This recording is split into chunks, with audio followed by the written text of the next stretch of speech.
तो स्वागत है गाइज आपका एक और नए ट्यूटोरियल के अंदर। तो आज गाइज हम करने वाले हैं इनहेरिटेंस क्या है और हम एक सिंगल इनहेरिटेंस भी करके दिखाएंगे आपको कि सिंगल इनहेरिटेंस क्या होती है। ठीक है, तो गाइज इनहेरिटेंस से आप क्या समझते हैं? अगर आप साइंस के स्टूडेंट हैं तो आपको पता होगा कि इनहेरिटेंस क्या है। इनहेरिटेंस मतलब कि किसी के गुणों को अडेप्ट कर लेना। ठीक है, तो उसी को कहते हैं इनहेरिटेंस। तो गाइस क्लासेस में भी आप इनहेरिटेंस का यूज कर सकते हो। अब वो कैसे और क्यों करते हैं वो मैं अभी आपको बताता हूँ। ठीक है, तो सबसे पहले गाइस अभी क्या करते हैं, हम अपना नया ट्यूटोरियल बनाते हैं single inheritance dot P Y. ठीक है, तो गाइस हम आज करने वाले सिंगल इनहेरिटेंस करने वाले हैं आज। तो सबसे पहले कि भाई इनहेरिटेंस क्या है वो मैंने आपको बता दिया, किसी के गुणों को किसी की चीजों को अडेप्ट कर लेना। ठीक है, तो अगर मैं कहता हूँ कि मैंने इसको इनहेरिट कर लिया, मैंने इसके गुणों को इनहेरिट कर लिया, इसका मतलब है कि जो इसके गुण थे ना वो मेरे भी गुण है, जो इसके गुण थे वो मेरे भी गुण है। ठीक है, तो अभी उसका एग्जाम्पल मैं आपको देके दिखाता हूँ। मान लो एक क्लास है, क्लास ए है। मान लो एक क्लास क्या है, ए। उसके पास एक वेरिएबल है कोइन नाम का और जिसकी वैल्यू है 34, और एक फंक्शन है प्रिंट कोइन नाम का, एक फंक्शन है प्रिंट कोइन नाम का, जो क्या करता है, रिटर्न करता है एक F string, you have self dot coin. ठीक है, you have self dot coin, ये रिटर्न करता है, क्या करता है, ये रिटर्न करता है। ठीक है, और मान लो मेरे पास एक क्लास बी है, क्लास बी। देखो मैं इसके अंदर क्या करता हूँ, इसके अंदर मैं पास लिख देता हूँ। ठीक है, ये कीवर्ड्स का मैंने आपको बता ही रखा है। अगर आपको नहीं पता कि पास, कंटिन्यू, ब्रेक क्या करते हैं तो आप ऊपर आई पर क्लिक कीजिए, वहां पर आप देख सकते हैं कि पास, कंटिन्यू, ब्रेक क्या करते हैं। ठीक है, तो गाइस अभी मैं क्या करता हूँ, एक ऑब्जेक्ट बनाता हूँ ए क्लास का। ठीक है, ए क्लास का एक मैंने ऑब्जेक्ट बनाया। ठीक है, आपको ऑब्जेक्ट बनाना आता ही है। ठीक है, अब मैं क्या करूंगा, अब मान लो मेरे को ए डॉट प्रिंट कोइन फंक्शन का यूज करना है, ए डॉट प्रिंट कोइन फंक्शन का यूज करना है। अब मैं इसको डायरेक्ट चलाऊंगा तो ये कुछ नहीं करेगा, कुछ भी नहीं करेगा, क्योंकि ये जो है ना ये स्ट्रिंग को रिटर्न कर रहा है। क्या कर रहा है, स्ट्रिंग को रिटर्न। तो अगर मैं इसको डायरेक्ट यहाँ पर प्रिंट करवा देता हूँ कि भाई प्रिंट हो जाओ, प्रिंट, ठीक है, तो ये काम हो जाएगा, अपना रिटर्न हो जाएगा। ठीक है, यू है 34 कॉइन, ये आ गया कि तुम्हारे पास 34 कॉइन है। ठीक है, अब मान लो एक क्लास के अंदर बहुत सारा कोड है। अब मेरे को मान लो ये कॉइन वेरिएबल और ये फंक्शन मेरे को इस क्लास के अंदर भी चाहिए। ठीक है, और इस क्लास के अंदर मैं थोड़े एक्स्ट्रा वेरिएबल्स और चीजें भी ऐड करूंगा। ठीक है, तो अब बात क्या हुई कि इसके अंदर इसके पास तो है कॉइन्स, अब मेरे को इसमें भी ये सारे चाहिए। तो एक तरीका हमारे पास, हम इस पूरे की कॉपी करेंगे और वहां पर पेस्ट कर लेंगे। ठीक है, लेकिन ये तरीका गलत है, ये तरीका गलत है। उससे क्या होगा, आप कोड रीयूजेबिलिटी को घटा रहे हो मतलब खत्म कर रहे हो। ठीक है, तो अब यहाँ पर गाइज अब मैं क्या करूंगा, इनहेरिट करने के लिए गाइज आपको क्या करना पड़ेगा, क्लास, जो भी आपको क्लास बनानी है वो लिखनी है और उसका नाम लिखना है, क्लास कीवर्ड लिखना है और उसका नाम लिखना है, क्लास का जो आप बनाना चाहते हो, और ब्रैकेट लगाने हैं, फिर लगाने ब्रैकेट के अंदर लिखना है उस क्लास का नाम जिसको आप इनहेरिट करना चाहते हो। तो अब क्लास ए के जितने वेरिएबल, जितने फंक्शंस है ना, जितनी भी चीजें हैं क्लास ए की, वो ऑटोमेटिकली क्लास बी में सारी की सारी आ चुकी है, अब देखो अगर मैं करता हूं यहाँ पर एक बी वेरिएबल बनाता हूं जो कि बी क्लास का है, ऑब्जेक्ट है, बी क्लास का ऑब्जेक्ट है। अब मैं करता हूं यहाँ पर print B dot print coin. अगर मैं ये करता हूं तो यहाँ पर क्या होगा, यू हैव 34 कॉइन्स, मतलब कि ये प्रिंट कोइन फंक्शन बी के पास भी अब आ चुका है। ठीक है, अब मैं चाहूँ इसके खुद के वेरिएबल भी बना सकता हूँ, जैसे कि गोल्ड, मैंने इसके पास गोल्ड कॉइन भी रख दिया, गोल्ड कॉइन है इसके पास 12। अब इसके पास गोल्ड कॉइन है लेकिन ये ए के पास नहीं है। अगर मैं ये ए डॉट लिखूं, ए डॉट गोल्ड कॉइन, ये एरर शो करेगा। क्या करेगा, ये एरर शो करेगा। मैं अभी आपको दिखाता हूँ, ये जैसे ही रन किया कि गोल्ड कॉइन नाम से कुछ है ही नहीं, गोल्ड, ये देखो मैंने यहाँ पर 0 लिख दिया था, तो गोल्ड कॉइन नाम से यहाँ पर कुछ है ही नहीं। लेकिन अगर मैं यही चीज इसके साथ करता हूं, यहां पर अगर मैं लिखता हूं गोल्ड कॉइन, यहाँ पर अगर मैं लिखता हूँ गोल्ड कॉइन और जैसे मैं इसको रन करता हूँ तो अपने पास आ गया 12। मतलब कि क्लास बी के पास खुद के वेरिएबल्स तो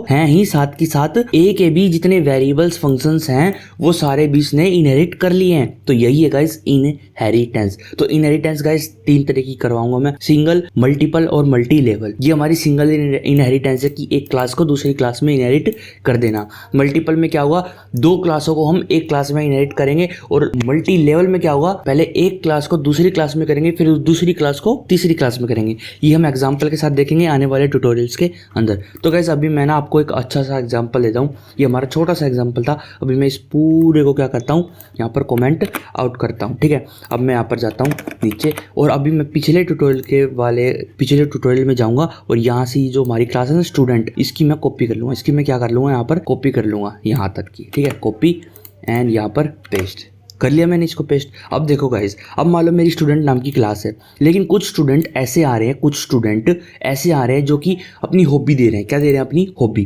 ठीक है, तो मैं क्या करूँगा, तो कोई हॉबी दे रहा है प्रोग्रामर की, कोई हॉबी दे रहा है किसी भी चीज़ की हॉबी दे रहा है। ठीक है, मान लो कोई प्रोग्रामर की हॉबी दे रहा है, तो हम क्या करेंगे, प्रोग्रामर नाम की क्लास अलग से बनाएंगे जिसके अंदर हम स्पेशल हॉबी भी डालेंगे, किसकी, स्टूडेंट की। ठीक है, अब मान लो अब मैं एक क्लास और बनाता हूँ यहाँ पर। ठीक है, प्रोग्रामर्स नाम से। ठीक है, एक क्लास बनाता हूँ प्रोग्रामर नाम से। ठीक है, अब मैं क्या करूँगा, इस क्लास के अंदर इनहेरिट करूँगा स्टूडेंट क्लास। क्या, इस क्लास के अंदर स्टूडेंट क्लास को इनहेरिट करूँगा।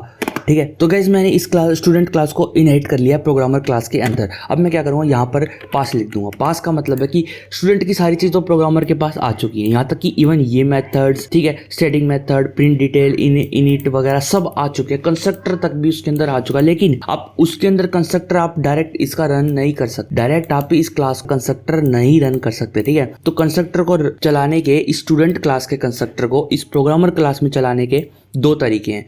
एक तरीका है रियल तरीका जो आपको यूज करना चाहिए, एक तरीका नकली तरीका। नकली मतलब इस तरीके को आपको यूज नहीं करना चाहिए, लेकिन बस मैं आपको समझा दूंगा कि ऐसा भी कुछ है। ठीक है, अब देखो, अब मैं इसके अंदर ना एक फंक्शन बनाता हूँ कि उस प्रोग्रामर को कौन कौन सी लैंग्वेजेस आती हैं। ठीक है, तो उसके लिए ना मैं यहाँ पर एक इस प्रोग्रामर क्लास का खुद का कंस्ट्रक्टर बनाता हूँ। क्या बनाता हूँ, खुद का कंस्ट्रक्टर। डेफ कीवर्ड लिखेंगे, डेफ लिखने के बाद लिखेंगे हम अंडरस्कोर इन इट और अंडरस्कोर फिर ब्रैकेट्स लगाएंगे। ठीक है, ब्रैकेट के अंदर हम लिखेंगे सेल्फ, ब्रैकेट के अंदर लिखेंगे सेल्फ, और इसके अंदर मैं लिखूंगा जो प्रोग्रामर है किस किस टाइप की उसको लैंग्वेजेस आती हैं। ठीक है, तो यहाँ पर मैं लैंग्वेजेस लिखता हूँ सेल्फ डॉट लैंग। ठीक है, सेल्फ डॉट लैंग, यहाँ पर मैं लिख दूंगा लैंग्वेजेस। ठीक है, लैंग्वेजेस। अब मैं इसकी कॉपी करता हूँ और इसको मैं एट्रीब्यूट्स में डाल देता हूँ यहाँ पर। ठीक है, मतलब कि जो इस क्लास का कंस्ट्रक्टर है ना वो एक एट्रीब्यूट लेगा। अभी गाइस देखो यहाँ पर एरर आएगा। मान लो मैं एक ना करण नाम का यहाँ पर बनाता हूँ, करण।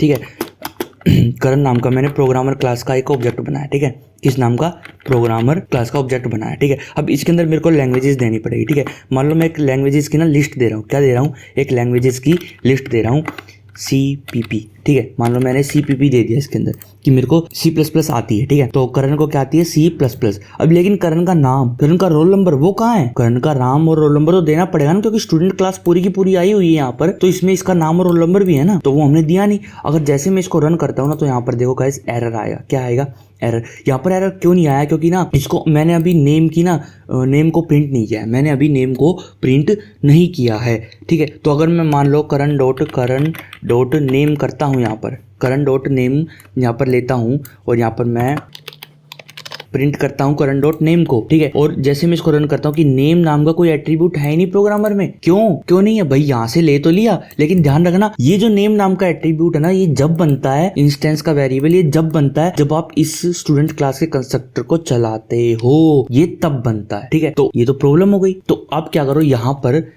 नेम ले लो। क्या ले लो, नेम ले लो, और यहाँ पर एक रोल नंबर भी ले लो। ठीक है, तो उससे क्या होगा, मैं इसकी कॉपी कर लेता हूँ यहाँ। ठीक है, ये गाइस ये जो मैं अभी तरीका बता रहा हूँ ना आपको, ये करने का ये बहुत गलत तरीका है, ऐसा आपको नहीं करना है। मैं आपको स्पेशल बताऊंगा कि आपको कैसे करना है, कैसे आप इस क्लास के इंस्ट्रक्टर को कैसे चलाओगे। सुपर कीवर्ड होता है, एक सुपर कीवर्ड से आप इस क्लास के कंस्ट्रक्टर को चला सकते हो। वो कैसे चलाओगे वो मैं आपको आने वाले ट्यूटोरियल्स के अंदर बताऊंगा, सुपर कीवर्ड की क्या काम करता है, सुपर कीवर्ड और ओवरराइडिंग क्या होती है। ठीक है, तो अब मैं अगर इसको रन करता हूं तो भी ये एरर देगा, तो भी ये क्या देगा, एरर देगा। अब इसने कहा कि कितने आर्ग्यूमेंट मांगे थे, कितने आर्ग्यूमेंट मांगे थे, नेम मांगा था, रोल नंबर मांगा था और लैंग्वेजेस मांगी थी, लेकिन यहाँ पे तुमने तो एक ही आर्ग्यूमेंट दिया है। अब यहाँ पर हम नेम भी दे देते हैं, नेम क्या है, करण। ठीक है, करण नाम दे दिया हमने, और यहाँ पर रोल नंबर देता हूँ 78। ठीक है, 78। अब मैं अगर इसको रन करता हूँ तो ये सक्सेसफुली रन हो रहा है। मतलब कि अगर मैं अब करण डॉट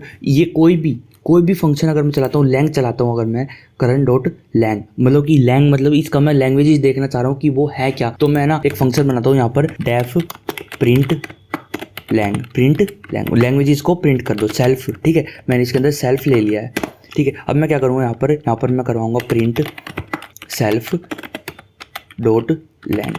ठीक है, सेल्फ डॉट लैंग। अब यहाँ पर मैं इसको प्रिंट करवा रहा हूँ। ठीक है, अब मैं इसको जैसे ही करंट डॉट प्रिंट लैंग करता हूँ, प्रिंट लैंग मैं करता हूँ, तो यहाँ पर क्या आएगा, जो जो लैंग्वेजेस हैं वो इसकी आ जाएंगी, CPP आ गई है। अगर मान लो मैं इसके अंदर पाइथन भी जोड़ दूँ यहाँ पर, पाइथन। ठीक है, अब ये पाइथन भी यहाँ पर आ जाएगी, CPP और पाइथन। अब देखो गाइस ये क्या है, अगर मैं यहाँ पर करता हूँ प्रिंट डिटेल, साथ में मैं प्रिंट डिटेल भी कर रहा हूँ। ठीक है, करंट डॉट प्रिंट डिटेल। ठीक है, मैंने प्रिंट डिटेल भी कर दिया। अब देखो प्रिंट डिटेल मतलब कि इसका नाम आएगा, रोल नंबर आएगा, इसके कॉइन्स आएंगे और इसकी लैंग्वेजेस भी आएंगी। अब देखो ये स्टूडेंट क्लास का ऑब्जेक्ट नहीं है, लेकिन जो स्टूडेंट क्लास काम कर रही थी वो ये भी कर रहा है। तो देखा गाइस इनहेरिटेंस का फायदा। अब आप एक क्लास बना रहे हो और उसके अंदर आपने बहुत सारे मेथड जोड़ दिए। ठीक है, लेकिन आपको उन सारे मेथड्स का एक दूसरी क्लास के साथ यूज करना है, साथ में कुछ एक्स्ट्रा मेथड्स लगा के, तो आप ऐसे कर सकते हो गाइस। कंस्ट्रक्टर जो है ये बस मैं नॉर्मल बता रहा हूँ कि आप ऐसे कर लेना, लेकिन